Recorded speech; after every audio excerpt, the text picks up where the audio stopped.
बड़ी खबर जबलपुर से है, जहां सड़क दुर्घटनाओं में होने वाली जनहानि को कम करने और पीड़ितों को समय पर चिकित्सा सहायता उपलब्ध कराने के उद्देश्य से सरकार ने एक नई पहल शुरू की है।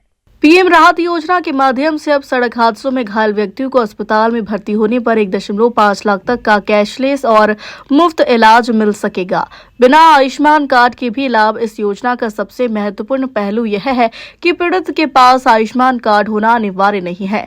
सड़क दुर्घटना में घायल कोई भी व्यक्ति सुविधा का पात्र होगा। इलाज केवल आयुष्मान योजना से जुड़े अस्पतालों तक सीमित नहीं है। पीड़ित व्यक्ति को किसी भी चिन्हित स्पेशलिटी या सुपर स्पेशलिटी अस्पताल में भर्ती करवाया जा सकता है। चिकित्सा विशेषज्ञों का मानना है कि दुर्घटना के बाद का पहला 1 घंटा जीवन बचाने के लिए सबसे महत्वपूर्ण होता है।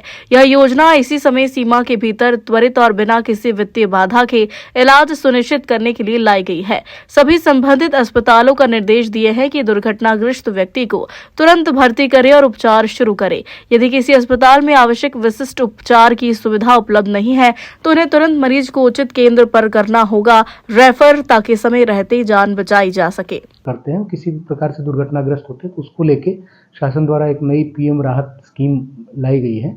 इसके अंतर्गत 1.5 लाख रुपए तक का हॉस्पिटलाइजेशन जो है फ्री में, चाहे वो आयुष्मान कार्ड धारक हो या ना हो, और चाहे वो आयुष्मान में इम्पैनल्ड हॉस्पिटल हो या ना हो। तो इसमें जो भी हॉस्पिटल्स हैं हमारे स्पेशलिटी हॉस्पिटल, चाहे सिंगल स्पेशलिटी हॉस्पिटल या सुपर स्पेशलिटी हॉस्पिटल भी जो हों, ऑर्थो और इन तरीके के इसके अलग अलग कैटेगरी बनाए गए हैं।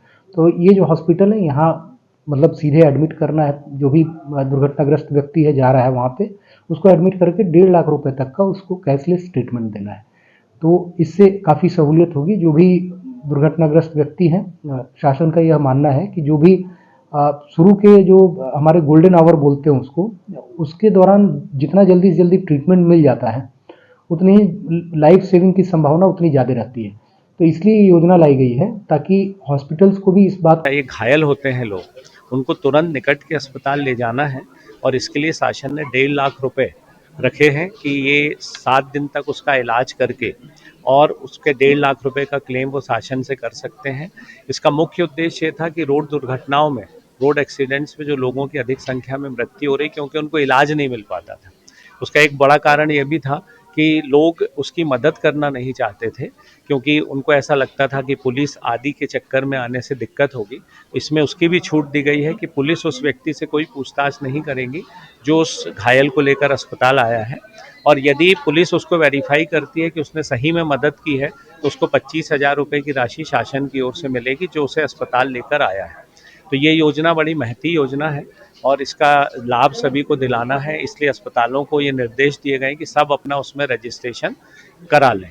इसके अलावा भी अनमोल पोर्टल के संबंध में इनको जानकारी कलेक्टर सर को देनी थी, और जो एक ह्यूमन पेपिलोमा वायरस की वैक्सीनेशन शुरू हुआ परसों से, उसके बारे में भी इन अस्पतालों को निर्देशित करना था कि वो अपने अस्पताल के जो स्टाफ हैं उनके परिवार में जो भी बच्चियां 14 से 15 वर्ष की उम्र की हैं उनका भी टीकाकरण कराएं। सर, प्राइवेट में जब होगा वैक्सीन उसका कुछ चार्ज लगेगा या नहीं, देखिए वैक्सीनेशन तो पूरा सरकारी तौर पर ही होगा।